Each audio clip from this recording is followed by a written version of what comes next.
Votre attention s'il vous plaît. Cet élément est en français. Contactez-nous pour savoir s'il est aussi disponible en la langue de votre préférence. Veuillez aussi noter qu'il est en audio uniquement. Dépourvu de ce fait d'image originaire. christequality.com. Les cieux sont à la portée de votre main, juste par un simple clic de la souris. Évangileéternel.com. Le site de l'Évangile éternel. À présent, nous vous convions à suivre la rubrique Questions, réponses et partage. Retrouvez ici les réponses profondes et claires des ministres de Dieu à vos questions particulières qui vous troublent. Elle est présentée aujourd'hui par L'homme de Dieu, le docteur Jean-Pierre Moubenga, ministre de l'Évangile éternel. Tous les enseignements du docteur Jean-Pierre Moubenga sont disponibles sur christequality.com/jpmoubenga.html. Bonne édification au nom de notre commun Seigneur et Dieu Jésus-Christ. Amen. Disons que nous sommes toujours dans le cadre des fils et prophètes. Nous parlons néanmoins de... Nous sommes dans les éléments du temps et maintenant nous parlons des époques et nous avons situé les époques, nous avons situé, disons, les saisons dans l'époque. C'est pourquoi nous prendrons Juge chapitre 15 verset 1er pour nous faire avancer ou du moins fonder ce que nous disons afin d'entrer dans les saisons proprement dites. Relis cette écriture, frère. Quelque temps après, à l'époque de la moisson des bleus, Samson alla voir sa femme et lui porta un chevreau. Il dit, je vais entrer vers ma femme dans sa chambre. Mais le père de sa femme ne lui permit pas d'entrer. Tu peux t'arrêter là-bas. Notre problème, c'est... Voilà, c'est ça la fin du verset. Notre problème, c'est de situer l'époque par rapport à la saison. Parce qu'il est dit, c'était à l'époque de la moisson. Alors que nous savons, d'après Genèse chapitre 8, 22, vous pouvez relire ça, que la moisson est liée à la saison. Genèse 8, 22. Tant que la terre subsistera, les semailles et la moisson, le froid et la chaleur, l'été et l'hiver, les jours et la nuit ne cesseront point. Voilà. Donc, il y a le problème des moissons. Nous prenons aussi Esdras chapitre 10.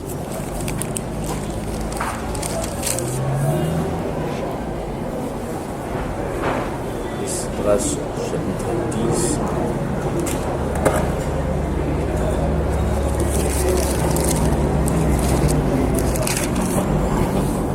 Que dit le verset 14? Verset 14 dit que nos chefs restent donc pour toute l'assemblée.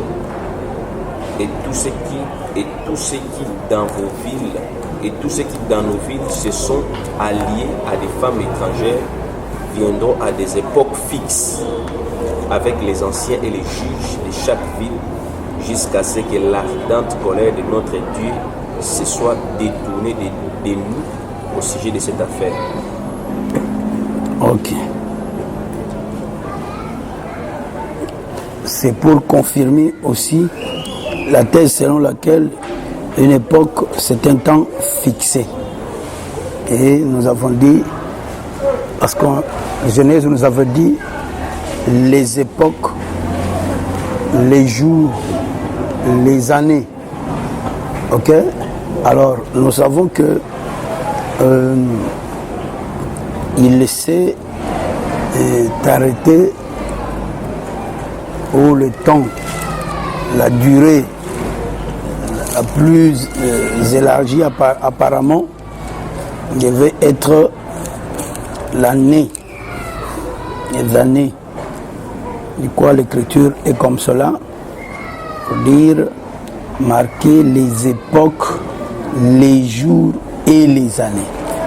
Donc, c'est pourquoi nous disons que l'époque dans l'année, nous pensons premièrement au mois, aux saisons.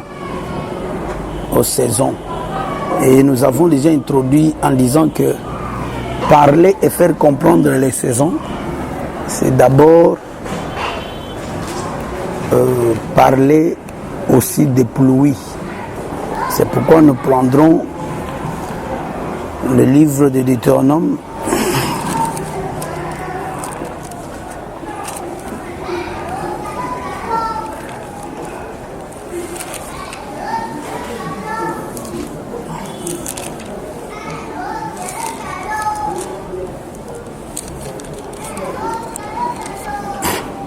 Deutéronome chapitre 11.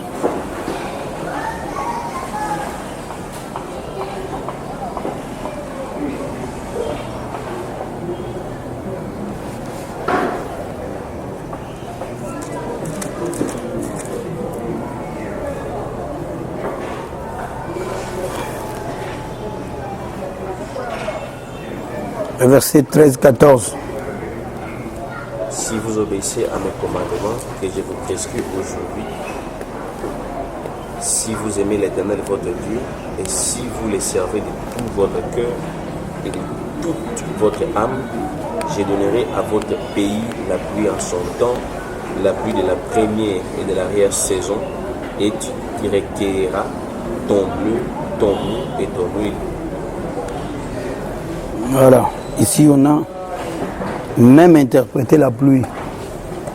Donc, si vous obéissez à mes commandements que je vous prescris aujourd'hui, si vous aimez l'Éternel votre Dieu et si vous le servez de tout votre cœur et de toute votre âme, je donnerai à votre pays la pluie en son temps, la pluie de la première et de l'arrière-saison. Vous voyez que la pluie est liée à la saison. Il y a la première saison et l'arrière-saison. Donc selon cette écriture, il y a des grandes saisons, la première saison et l'arrière-saison. Et cela sont des pluies. Alors, la petite problématique selon laquelle, parce qu'ici, l'écriture dit la pluie en son temps. Cela ne peut pas troubler plutôt les initiés lorsqu'on parlera des pluies. Des pluies, comme le dit Joël, je crois bien, il parle également de pluie. Cette fois-là, il parle des pluies. Lisez un peu Joël 2.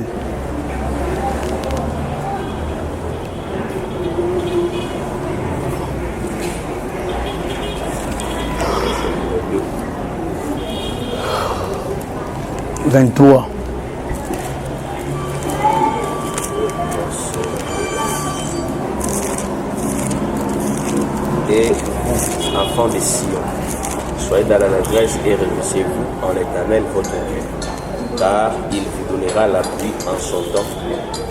Il vous enverra la pluie de la première et de l'arrière-saison comme autrefois. Ça, c'est toujours la pluie, n'est-ce pas? Ils ne disent pas dans leur cœur, craignons l'Éternel notre Dieu, qui donne la pluie en son temps, la pluie de la première et la pluie de l'arrière-saison, et qui nous réserve les semaines destinées. Ici, il y a le problème aussi des semaines. Il nous réserve les semaines destinées à la moisson. Ça, c'est Jérémie chapitre 2, 24. Jérémie 2, 24. Tu peux relire ça pour les autres.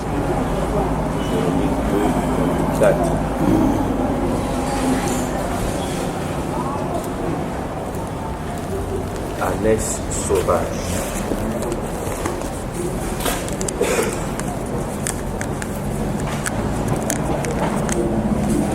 Ânesse sauvage, habituée au désert, à l'étente, à la... Jérémie 5, 24. Jérémie 5. Ça, tu lis autre chose. Mais je viens de lire ça. J'avais dit 2. Non, 5, 24. Ils ne disent pas dans leur cœur, craignons l'Éternel, notre Dieu, qui donne la pluie en son temps, la pluie de la première et de l'arrière-saison, et qui nous réserve les semaines destinées à la moisson. Ok. Je vais revoir Joël parce que quelque part, on doit parler des pluies au pluriel. De toute façon, c'est pas très difficile. Quand vous trouverez parler des pluies dans les Écritures, ce n'est pas différent. Lorsqu'on dit la pluie, et puis on donne deux choses, il y a une profondeur qui est aussi là, qui veut seulement parler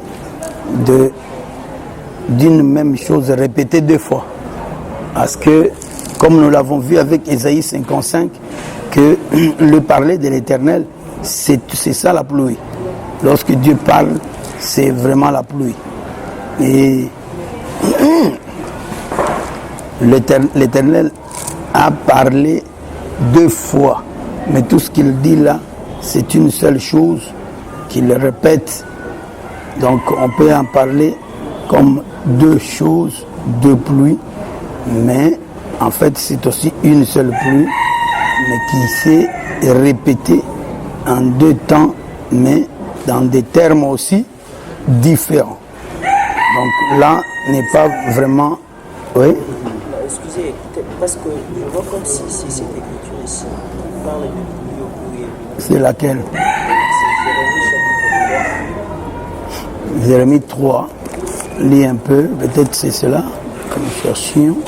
Lève, je prends le verset 2 pour la compréhension. Lève tes yeux vers les auteurs et regarde. Où ne suis-tu pas prostitué?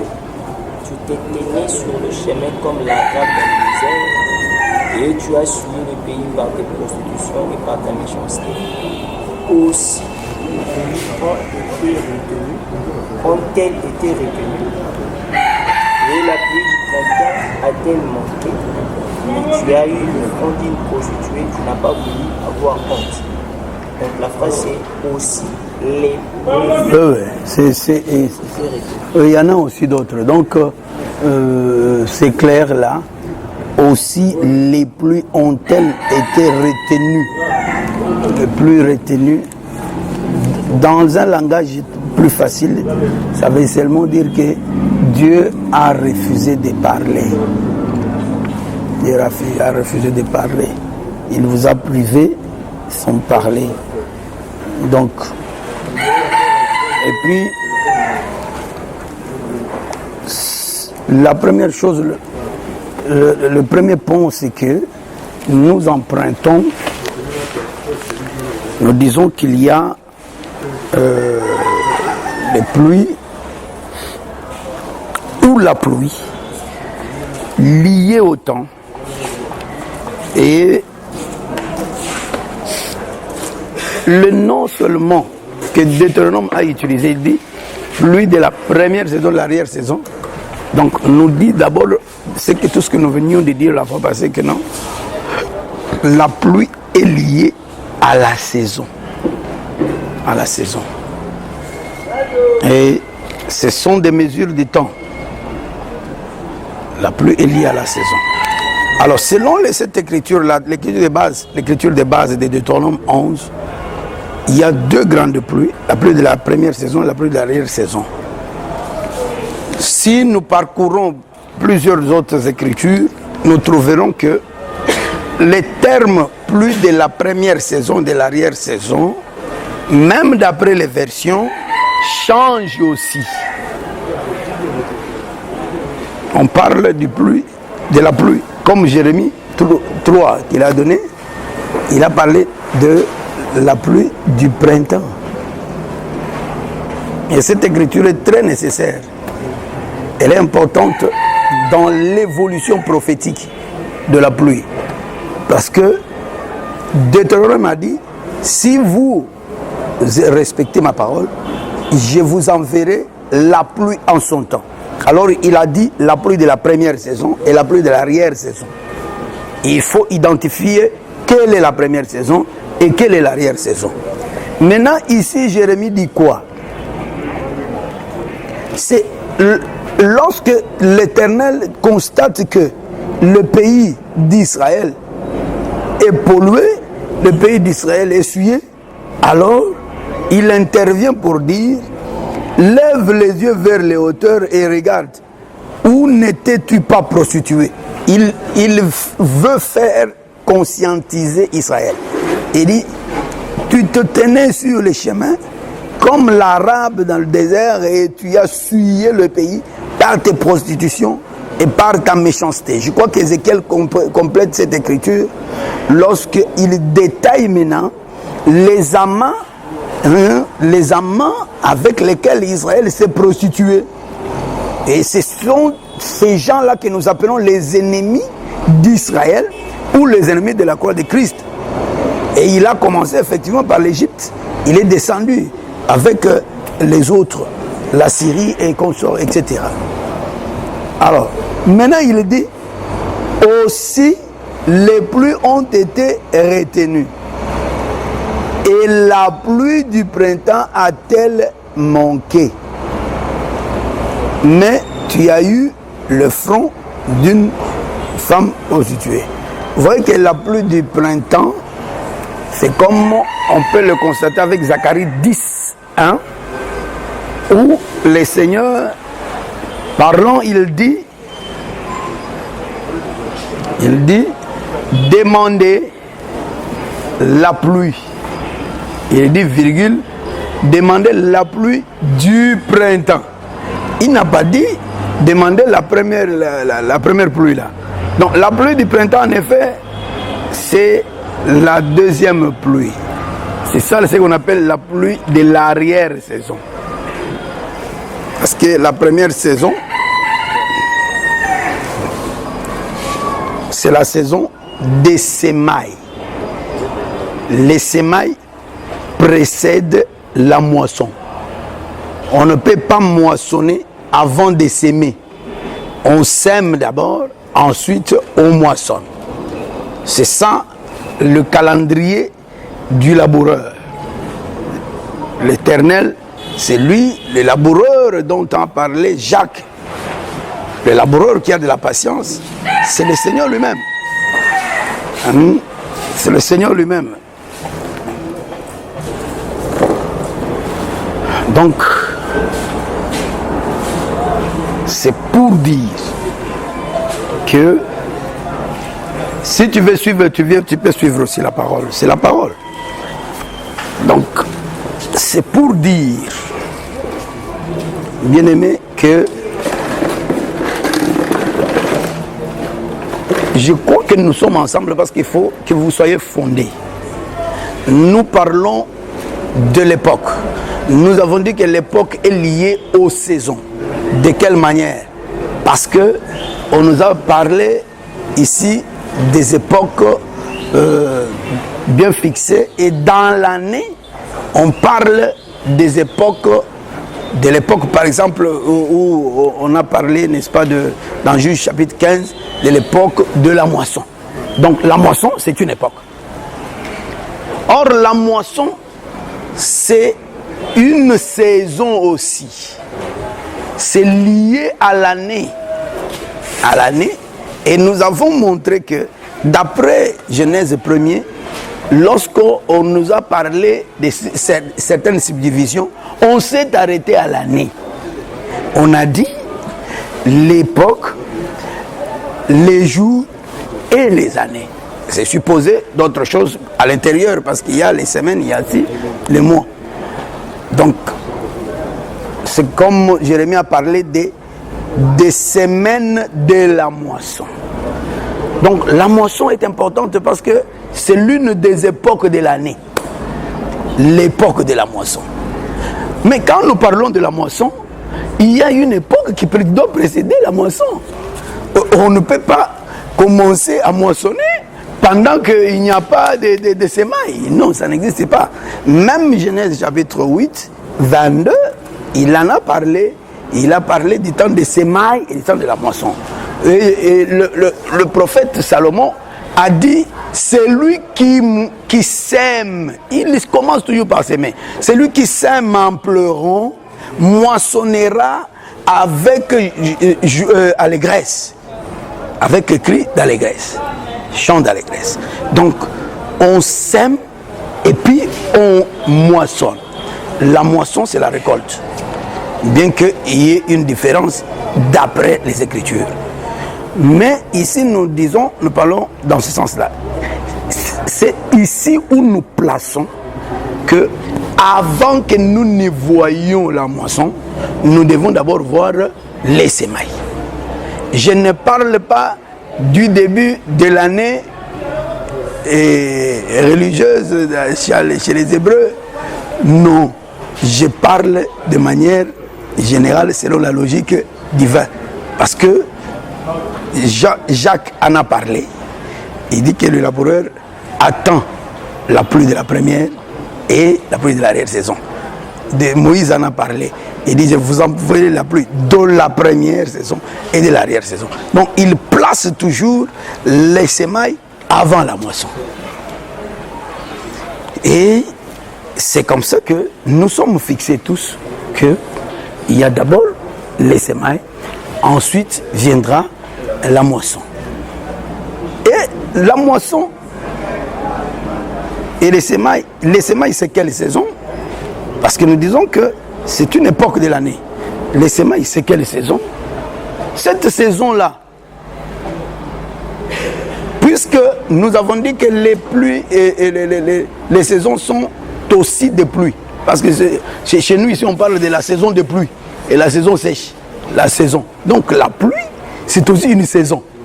Donc, c'est pourquoi nous disons, d'après l'écriture de Deutéronome, les pluies prennent aussi le nom de saison. Première saison, arrière-saison. Or, cette pluie de la première saison, c'est elle qui indique l'époque, la première époque qui est l'époque des semailles. S'aimer. L'utilité. Lorsqu'on parle de pluie, on fait tout pour ne pas perturber les temps de pluie. Pourquoi? Parce que chaque pluie a une mission précise liée à un temps précis. Si vous prenez la pluie de l'arrière-saison, vous la mettez au temps des semailles, ça ne produira rien. Parce que la mission de la pluie de l'arrière-saison, ce n'est pas la mission de la pluie de la première saison. Que fait la pluie de la première saison? La première saison, comme on peut le voir, prenons encore ça. D'abord, constatons ceci ensemble. J'ai évoqué Jérémie ici 3. En évoquant Jérémie 3, je l'ai associé à Zacharie 10, vous ne l'avez pas lu, verset 1er. Demandez à l'Éternel la pluie. Oui. La pluie du printemps. Pourquoi il n'a pas dit demander à l'Éternel les pluies? Il a dit demander à l'Éternel la pluie. Et il sait que si je fais l'erreur, les gens vont se troubler. Il faut que je précise qu'il s'agit de la pluie du printemps. Cette pluie qui leur a été privée dans Jérémie chapitre 3. Ici, vous allez m'excuser, j'ai fait une courte prière. Nous disions que Israël, puisqu'il est le maître de l'histoire de la prophétie,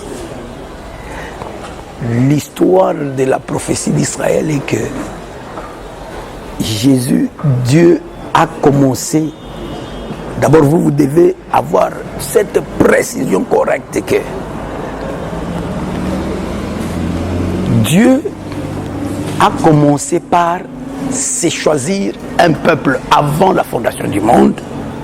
Maintenant, quand il nous a envoyés dans le monde, il a voulu maintenant nous enseigner.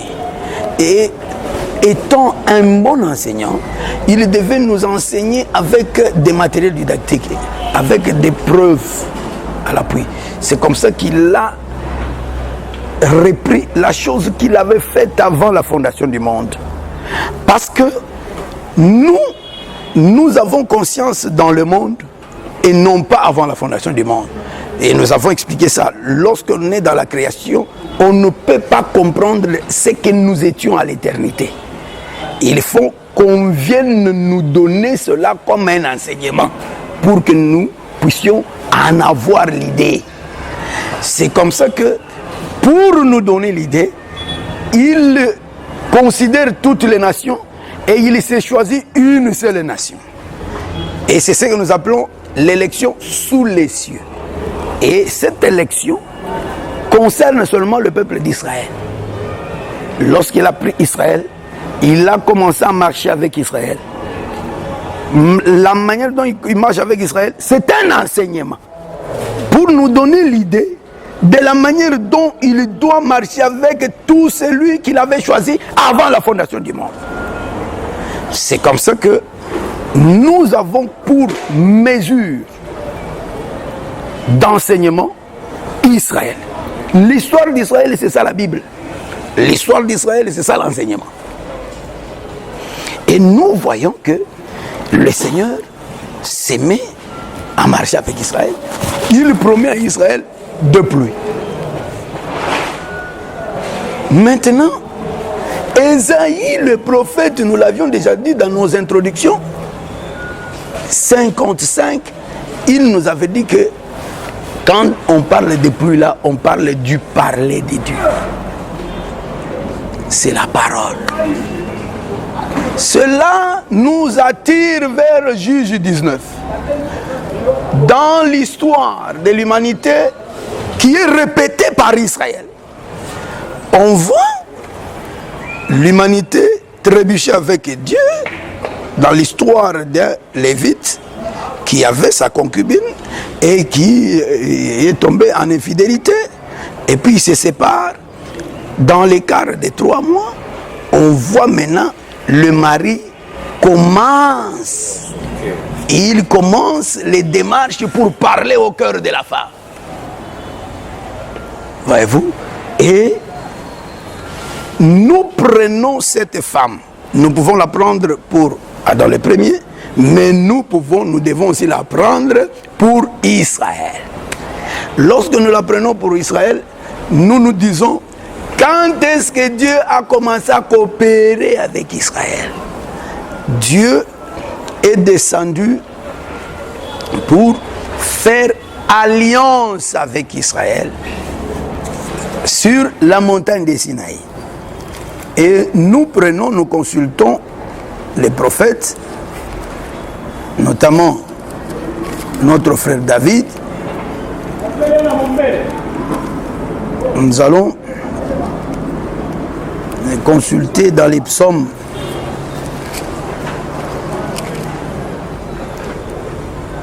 Prenons le psaume 68.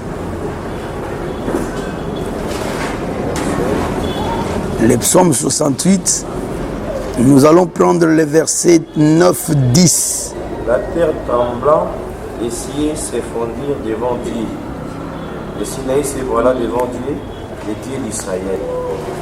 Ses filles tombées une pluie bienfaisante, ô Dieu. Tu fortifias ton héritage épuisé. Ton peuple établi, sa demeure dans le pays. Tu peux t'arrêter. Il dit, la terre trembla. Je vais remonter un peu. Ô Dieu, quand tu sortis à la tête de ton peuple, de quel peuple il s'agit? Israël. Quand tu marchais dans le désert, c'est une précision. Pause. La terre trembla. Il y a un moment où la terre a tremblé. Cette référence nous ramène dans Exode chapitre 19, où le peuple devait aller rencontrer Dieu. Il dit, les cieux se fondirent devant Dieu. Le Sinaï s'ébranla devant Dieu, les dieux d'Israël. À ce moment-là, il dit, tu fis tomber une pluie bienfaisante, ô Dieu. Tu fortifiais ton héritage épuisé. Israël dans le désert avec Dieu, Dieu a fait tomber une pluie. Il fait tomber une pluie. Et nous nous disons, c'est quelle pluie? Or, nous avions mis en suspens Zacharie 10:1, où il est dit, en dépit de Deutéronome 11, où on a dit deux pluies, la pluie de la première et la pluie de l'arrière. On fait une transition par Jérémie 3 qui dit, Dieu vous a fait manquer la pluie du printemps. C'était une précision là-bas. Et il avance un peu chez Zacharie, il dit, demandez cette pluie-là. Il dit, demandez la pluie. Il dit, la pluie, ça c'est un mouvement prophétique. Il dit, la pluie du printemps. Posez-lui question, papa Zacharie, l'esprit qui a parlé. Pourquoi tu n'as pas dit la pluie du printemps et de la première saison? Il va bien répondre que je ne peux pas parler de la pluie de la première saison parce que le moment où je demande chez Zacharie ici, le peuple là d'Israël avait déjà reçu la pluie de la première saison. Quelle pluie? La pluie qui est tombée dans le désert de Sinaï. Lorsque le Sinaï était ébranlé, il y a une pluie qui est tombée. Cette pluie, c'était un parler de Dieu selon Ésaïe, et Jérémie plutôt, Ésaïe 55, qui a dit que la pluie là, c'est le parler de Dieu. Et nous comprenons que sur Sinaï, Dieu était descendu du ciel et il a parlé au peuple. Et là, c'est la pluie de la première saison. Les termes peuvent changer. La pluie de la première saison, je ne vais pas lire toute la Bible avec vous. Vous devez aller lire la Bible. Vous devez aller vérifier les Écritures. Vous trouverez que ce que nous appelons ici la pluie de la première saison. Première saison, c'est ça, cette pluie de... Psaume 68, verset 10. Qui est descendu sur la montagne de Sinaï. Les cieux s'ouvrirent. Cela veut dire, Dieu ouvrit sa bouche et il fit pleuvoir sa salive sur la terre. Donc, cette pluie-là, c'est la pluie de la première saison. Par rapport à Deutéronome 11. Et puisque Deutéronome 11 a dit la pluie de la première saison et de l'arrière-saison. Donc, tous ceux qui ont reçu la pluie de la première saison ici, ils ont besoin encore d'une autre pluie, qui est la pluie du printemps. Prenons tout ça, ramenons ça à Jacques, qui donne une exhortation par rapport au laboureur. Le laboureur doit être patient. Le frère Jacques, qu'est-ce qu'il dit? Jacques chapitre 5.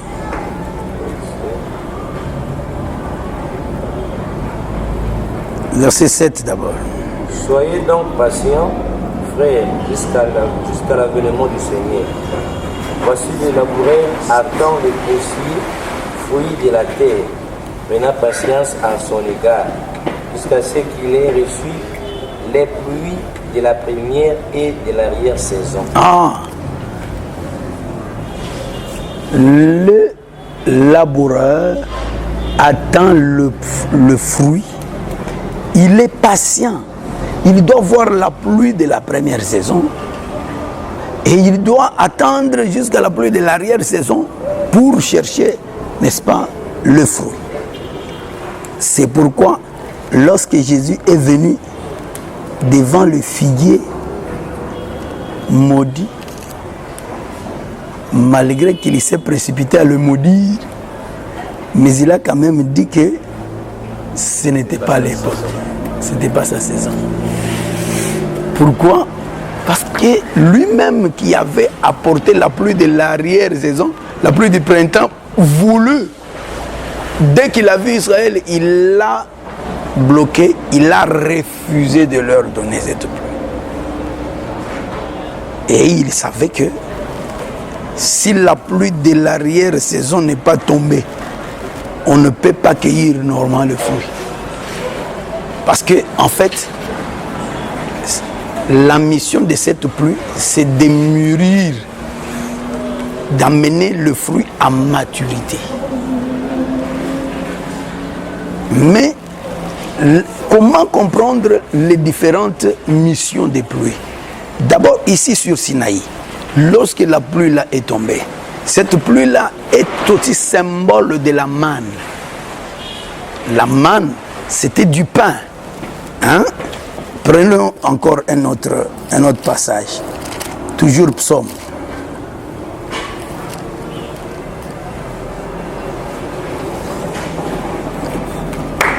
Psaume 78 cette fois-ci.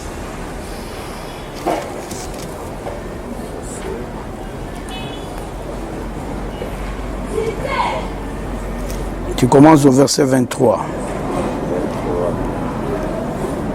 Il commanda au nuage d'en haut, et il ouvrit les portes des cieux, il fit pleuvoir sur eux la manne pour nourriture. La manne, c'est une pluie. Parce que il dit, il fit pleuvoir sur eux la manne. Continue. Donc, et je confirme d'abord que cette pluie qui s'appelle manne, c'est ça la pluie que nous venons de voir dans Psaume 68, qui est tombée sur le déchirement sur Sinaï. Il leur donna le bleu du ciel. Ça s'appelle le blé du ciel. Ils mangèrent tous les pains. Tous. Ils mangèrent tous le pain des grands. Il leur envoya de la nourriture à satiété. Il leur envoyait de la nourriture à satiété. La manne, c'est une bonne nourriture. C'est la nourriture que le Seigneur leur a donnée, a envoyée. Mais faites attention parce que c'était une époque précise. À cette époque-là, l'époque de la première alliance, à cette époque-là, cette pluie a une mission aussi précise. Nous prenons un dernier verset avant d'entamer vraiment le vif de la mission de la première, de la première saison. Nous prenons Jean, chapitre 6, je crois.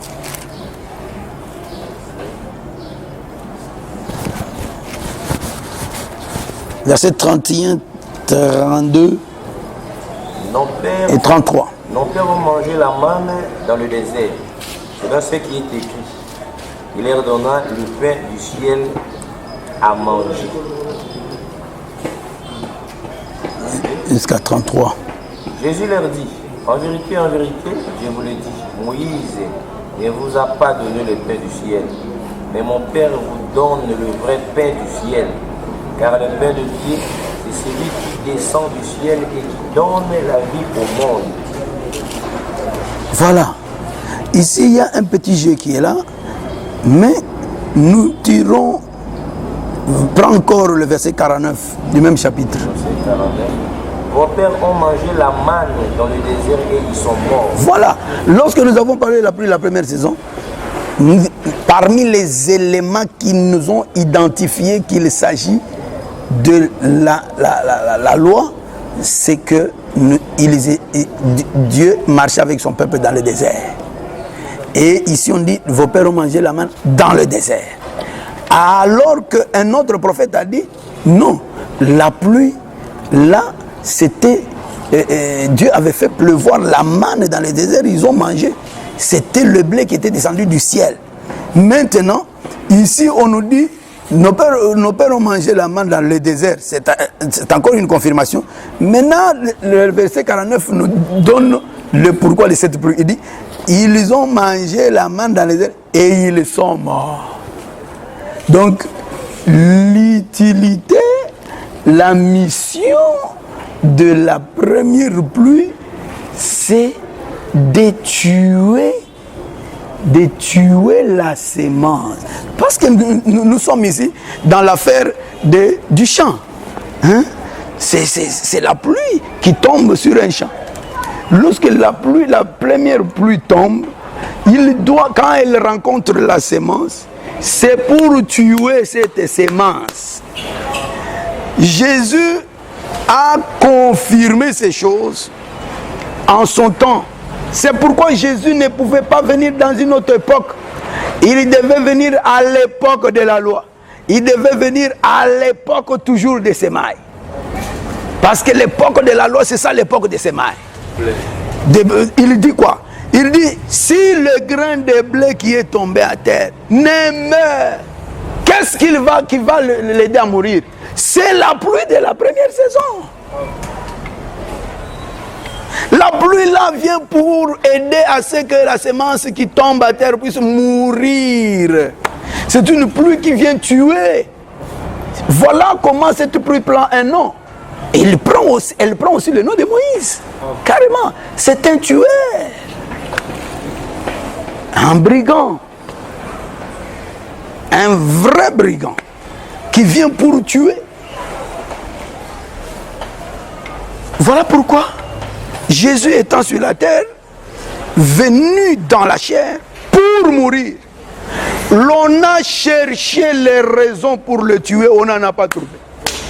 Tous ceux qui venaient avec les témoignages, on disait que ça ne tient pas. Mais finalement, lorsqu'on a appelé Moïse, on a dit, papa, viens. Moïse l'a tué carrément, simplement. Il a dit, nous avons une loi. Et selon notre loi, cet homme doit mourir. Tout le monde a dit, amen. Voilà la seule raison qui devait servir à tuer la semence qui est tombée du ciel. Le blé, le grain de blé qui est tombé du ciel. Il devait nécessairement n'être tué que par la pluie de la première saison. C'est ça sa mission. Voilà pourquoi, si vous perturbez le temps, vous irez en enfer. Il faut respecter l'époque. Il faut respecter l'époque. La pluie de la première saison. Cette même pluie, Jésus en tant qu'une semence, il s'est présenté aussi comme étant Adam. Voyez-vous? Même quand Romains chapitre 1er, Romains chapitre 2 déclare que il y a les gens qui sont morts sans la loi. C'est une manière de parler. Parce qu'en Adam, tout le monde est mort par la loi. La montagne de Sinaï, par rapport à la ligne du temps comme ça, elle se retrouve quelque part. Mais avant cela, Sinaï, il y a eu d'abord Éden. Donc en Éden, on a vu quand même Dieu marchant avec Adam. Et à un certain moment, exactement comme Dieu a marché avec Israël, et à un certain moment, et il y a eu le fracas. Et Israël est tombé. À cause de quoi? À cause de la pluie qui est tombée. De la même manière, Adam a fait quelques pas. Et après, la loi qu'on lui avait donnée a fait qu'il puisse mourir. Donc, pour des raisons d'enseignement, Paul dit, il y en a qui ont péché sans la loi. Nous disons amen par rapport à la différence entre Israël et les autres nations. Mais lorsque nous ramassons tout cela, on le glisse, on le renferme dans Adam le premier. Parce qu'en Adam le premier, tous étaient là. À ce moment-là, nous disons, tout ce monde ici, en Adam, il est tombé parce que Adam a mangé le fruit. Et là, il n'a pas respecté la loi. C'est à cause de la loi. Manger l'arbre, du fruit de l'arbre de la connaissance du bien et du mal, c'est là où nous l'interprétons que c'est toujours la personne de Moïse. Il est venu comme la pluie de la première saison, avec la mission de tuer la sémence. Et Adam, comme une sémence, devait mourir à cause de Moïse. Donc, c'est ce qui s'est répété, et nous avons vu Jésus l'achever. Donc, nous avons dit que la première pluie, c'est la pluie de la première saison. Ça s'appelle aussi la pluie des semailles. Semailles veut dire, lorsqu'on sème, on doit s'aimer avec pleurs. Parce que la sémence doit être tuée. C'est le temps de la mort. Tout ce qui s'est passé avec les prophètes, avec Adam le premier, avec les prophètes, ils étaient morts parce que ils ont mangé la manne dans le désert. En d'autres termes, ils ont bu de la pluie de la première saison. C'est pourquoi ils devaient mourir tous. La pluie, la première saison, a pour mission tuer la sémence. Tu as une question géologue. Si c'est géologue, si c'est... Toi, tu n'es pas géologue, tu m'as dit, tu faisais quoi? Je suis chimiste. Toi, tu es simplement chimiste. Ok, c'est bon. Mais il y a la géologie comme un cours, n'est-ce pas? Ok, c'est bon. Alors, oui, ta question. La question est justement par rapport à Jean chapitre 6. Oui. Parce que Jean chapitre 6 dit que vos pères ont mangé la manne dans les déserts, ils sont morts. Oui. Alors, je voudrais savoir la différence qui serait entre la manne, parce que vous avez comparé la manne à la pluie de la première saison. Et j'aimerais savoir comment est-ce qu'on peut expliquer cette mort. Vos pères ont mangé la manne et ils sont morts. Parce que vous avez expliqué la pluie de la première saison par rapport à Christ. Nous avons une loi. Selon notre loi, il doit mourir. Là, c'est d'accord. Par rapport à Jésus, comment est-ce que la manne, qui est aussi la pluie de la première saison, pouvait donner la mort au Père? Cette mort-là, comment on peut le comprendre? Comment on peut la comprendre? Je répète que c'est la même mort, parce que si on parle des prophètes, les prophètes, l'accomplissement des prophètes, c'est en Jésus. J'ai commencé par dire que Jésus était aussi Adam. Dans Jésus, il y avait aussi Adam le premier. Lui, il est le dernier Adam. Mais il a porté la nature d'Adam.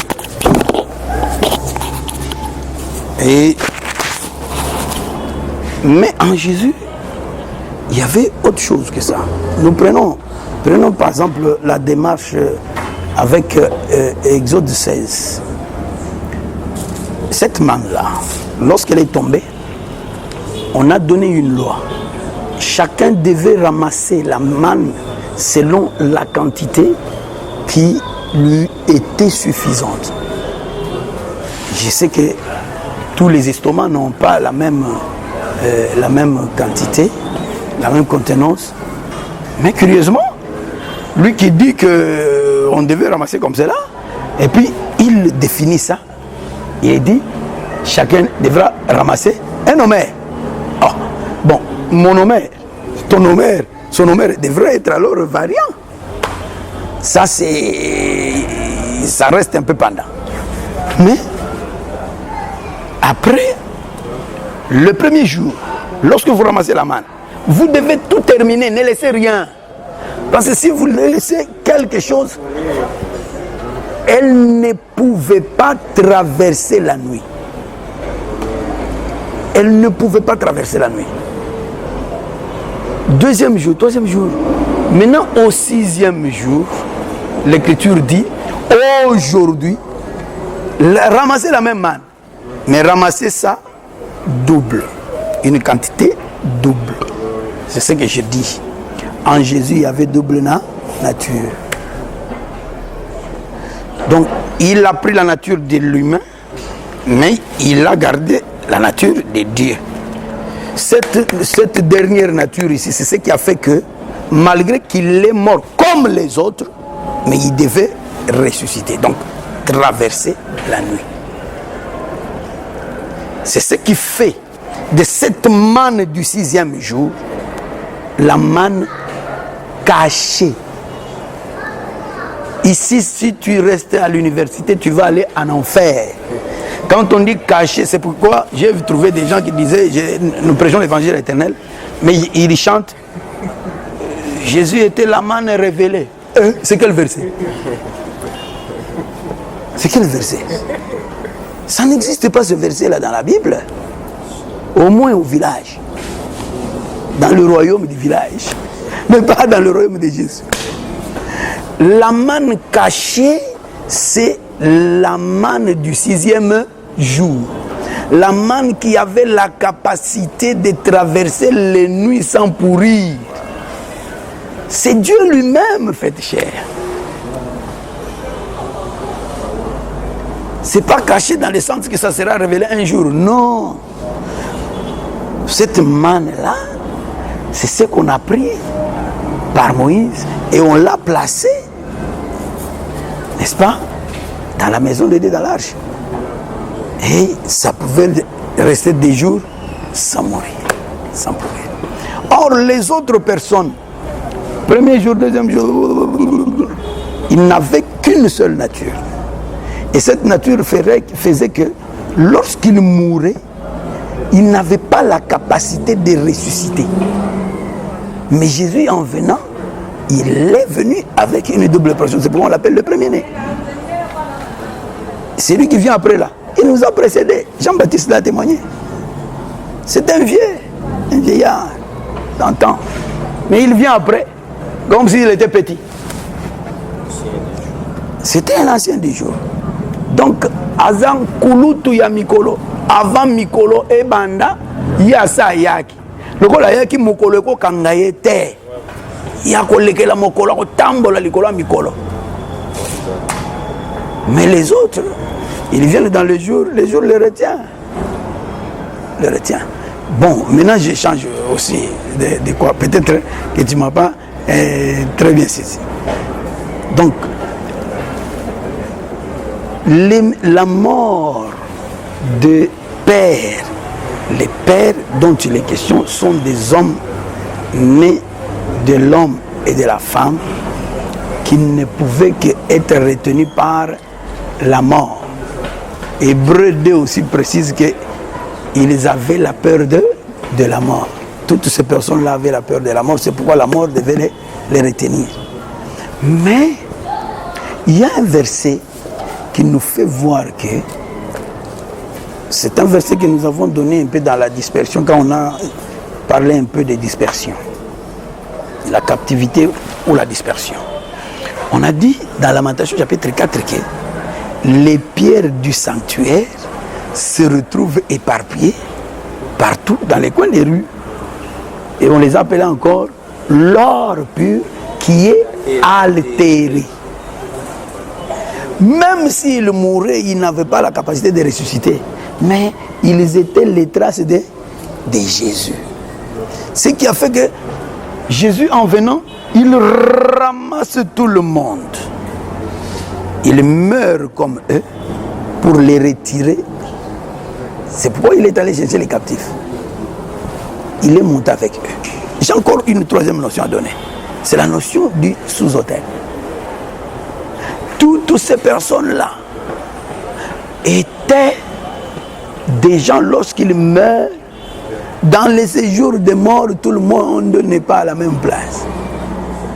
Lorsqu'ils meurent, ils ont un lieu réservé, que Apocalypse chapitre 6 s'appelle le sous-autel. Parce que ce sont des gens qui avaient déjà reçu la loi. Et qui avait cru que les choses ici, à venir là, nous y avons cru. Tous les prophètes, la vraie prophète, ils croyaient à ce qu'ils ont vu. Ils n'ont pas refusé ça. Ils n'ont pas été incrédules. Et ils étaient gardés là. Et par ricochet, Israël lui-même, il était considéré aussi comme un prophète. Souvenez-vous que l'Écriture dit, ils étaient encore moins nombreux, très peu nombreux. Ils allaient d'un lieu à l'autre, d'une nation à une autre. Et l'Éternel dit, ne touchez pas à mes prophètes. Ces prophètes, ça représente Israël. Et toutes ces personnes se retrouvaient sous autel, dans un lieu caché, où ils ne pouvaient pas être abandonnés là-bas. Ils attendaient quoi? La venue du Messie. Quand le Seigneur est venu, dès qu'il meurt, eux, ils se retrouvent. Parce que la mort de Jésus, c'est un cri. C'est la voix. La voix dont il est question lorsque Jésus dit, encore un peu de temps, et les morts entendront la voix. La voix là, c'est Jésus crucifié. On n'a pas dit Jésus ressuscité. Jésus crucifié. La voix dont il est question. C'est ce que nous appelons nous ici, aujourd'hui, l'évangile. Dès qu'il meurt, les morts entendent la voix. Ils ressuscitent dans leur tombe. Ça, c'est Matthieu chapitre 27, qui nous montre que les jours où Jésus est mort, les sépulcres étaient ouverts. Les sépulcres étaient ouverts. Et il y a des gens qui étaient dans les sépulcres qui étaient appelés saints, étant dans les sépulcres. C'est là où je dis, les gens qui sont morts, ayant la foi, ces gens-là, c'était des saints. Et l'Écriture l'a dit, plusieurs corps, pas tous les corps, plusieurs corps des saints ressuscitèrent. Plusieurs corps des saints ressuscitèrent. Donc c'est pour dire que le Seigneur n'a fait que la récupération de ces gens. Donc la condition de ces gens n'était pas la condition de toute la terre. Parce que c'était des gens sur qui l'Éternel lui-même avait déjà posé ses regards. C'était des gens élus, choisis de Dieu, sous le soleil. Donc, ils ont un statut spécial. Et plusieurs sont sortis. Et ces plusieurs qui sont sortis, c'est qui? Ce sont tous les vrais prophètes. Parce qu'il restait le reste d'Israël. Donc il y a encore un reste là-bas. Qui doit attendre les autres. Les autres qui? Les autres Israélites. Doivent se compléter. Mais il y a tous les vrais prophètes. Pourquoi? Parce que ces prophètes-là, tous les vrais prophètes, ils ont échappé les termes de Jean chapitre 10, verset 8 ou verset 10, qui dit: tous ceux qui sont venus avant moi sont des brigands et des voleurs. Ils l'ont échappé, pourquoi? Parce que eux, les prophètes là, avaient la foi en la chose.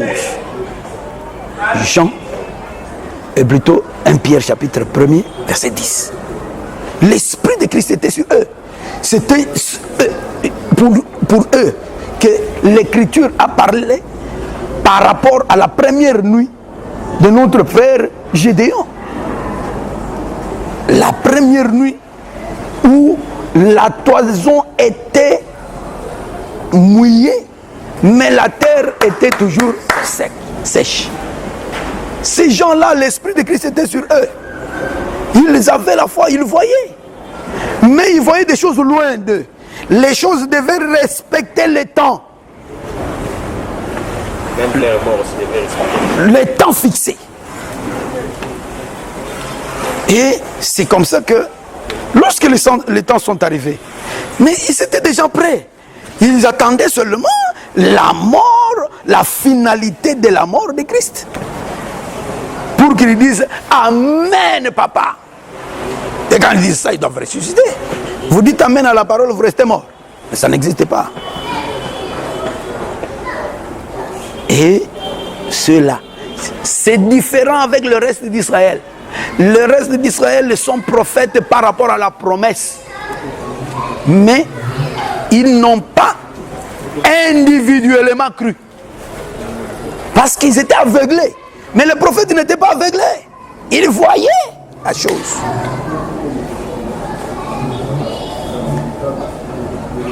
Pose ta question. Tu as une question. Non, si c'est moi qui ai une question. Ouais. C'est toi qui avais ta question. Je crois que je ne l'ai pas touché. Ah, par rapport à ça maintenant. Ok, c'est bon. Si vous dites que ces prophètes-là voyaient, je suis dans le verbe. Oui. Plusieurs prophètes ont désiré voir ce que vous voyez, mais ils ne l'ont point vu. Oui. Je signifie que ces prophètes-là n'ont point vu. Non, ils n'ont pas vu quoi. Prends cette écriture, lisez. Qu'est-ce qu'ils voyaient? Il faut voir ce qu'ils voyaient là.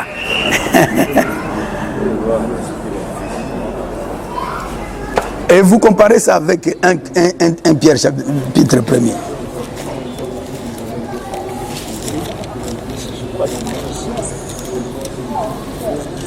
Magui, comment on va Minda? Il y a toi là. Oh, là, ça va Mikolo.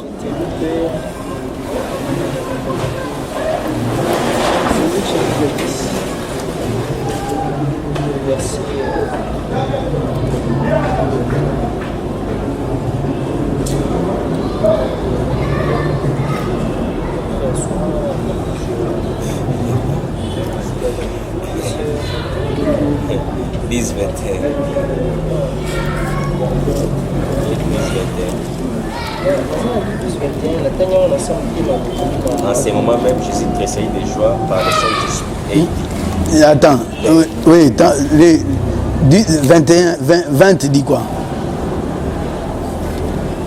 Cependant, ne vous réjouissez pas de ce que les esprits vous sont soumis, mais réjouissez-vous de ce que vos noms sont écrits dans les cieux. Ok. À ce moment même, Jésus tressaillit de joie par le Saint-Esprit. Et il dit, je te loue Père, Seigneur du ciel et de la terre, est-ce que tu as caché ces choses, sages et aux intelligents, et de ce que tu les as révélés aux enfants. Oui Père, je te loue. Est-ce que tu l'as voulu ainsi? Car je vous dis que beaucoup de prophètes et de rois ont désiré voir ce que vous voyez. Ils ne l'ont pas vu. 24, hein? C'est 24, un lit. Vous entendez, ils ne l'ont pas entendu. Prends le verset 23. Et tournant vers les disciples. Non, verset 22. Il fallait que c'est moi que tu continues la lecture. Verset 22. Toutes choses m'ont été données par mon Père. Et personne ne connaît qui est le Fils. Si ce n'est le Père, ni qui est le Père, ni si ce n'est le Fils. Si ce n'est le Fils. Si celui à qui le Fils veut et se révéler. À qui le Fils veut le révéler. Oui, verset 23. Et se tournant vers les disciples, il leur dit en particulier, les yeux qui voient ce que vous voyez. Oui. Qu'est-ce qu'ils voyaient? Continue. Car, je vous dis, beaucoup de prophètes et de rois ont désiré voir ce que vous voyez. Ils ne l'ont pas vu. Entendre ce que vous entendez, ils ne l'ont pas entendu. Voilà. Qu'est-ce qu'ils voyaient? Le verset 17 peut répondre. Oui, réponds. Les 70 réunirent avec joie, disant, Seigneur, les démons même nous sont soumis en ton nom. C'était pour cette écriture ici. Il a dit, cependant, ne vous réjouissez pas de ce que les esprits vous sont soumis, mais réjouissez-vous de ce que vos noms sont écrits dans les cieux. Et il dit dans le verset 24, et 23, pardon, il leur dit en particulier, heureux les yeux qui voient ce que vous voyez. Ici, c'est un adjectif démonstratif. Alors, circonstanciellement parlant. Ce n'est pas ça l'explication, parle seulement. Bon, écoute, ajoute un verset. Ajoute Jean chapitre 6. Jean chapitre 6.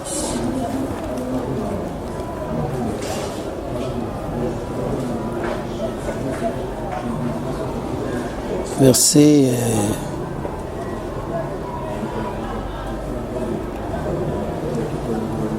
40. La volonté. La volonté de mon Père, c'est que quiconque voit le Fils et croit en lui ait la vie éternelle.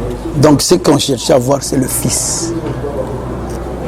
Ce qu'on cherchait là, c'est savoir le Fils. Donc tout ce que tu peux donner, j'ai essayé d'expliquer le Fils ici. Et puis j'ai donné, l'autre fois là, j'ai donné le verset qui dit Qui est-ce qui triomphe de ce monde? C'est seulement celui qui croit que Jésus est le Fils de Dieu. Mais comment vous pouvez parler de Jésus, Fils de Dieu, avant cette époque ici? Ça n'existait pas. Ce qu'ils cherchaient à voir, c'est Jésus dans la chair. Et les disciples, ils ont vu Dieu comme ça, dans la chair. C'est ça le Fils. Ils ont vu Jésus comme Fils de Dieu. Parce que Fils de Dieu, on en a parlé, ce n'est pas seulement le corps là. Le corps là veut dire un mystère. Quel mystère? Dieu venu pour mourir. Parce que ce qu'on voyait, eux, ils ont vu la mort loin. Mais ils ont désiré vivre la mort de Jésus. Parce que ce qui sauve, c'est la mort de Jésus. Ils ont désiré voir et vivre la mort de Jésus. C'est ce qu'ils ont désiré faire. Mais croire au message, ils les avaient. Mon terme voir, ce n'est pas dans le sens de voir le Fils comme ça. Mais c'est dans le sens, n'est-ce pas, de comprendre. Ils avaient quand même la révélation. L'Écriture dit, Dieu leur avait révélé. Mais ils n'ont pas vécu l'œuvre du Fils. Parce que même nous aujourd'hui, tu peux être là. Si tu ne crois pas que Jésus est le Fils de Dieu. Et croire que Jésus est le Fils de Dieu, ce n'est pas comme les protestants croient. Vous savez que les protestants croient que Jésus est le Fils de Dieu. Hein? Les catholiques. Mais à la vérité, ils ne croient pas que Jésus est le Fils de Dieu. Parce que s'ils croyaient que Jésus est le Fils de Dieu, ils allaient triompher du monde. Ils allaient être sauvés.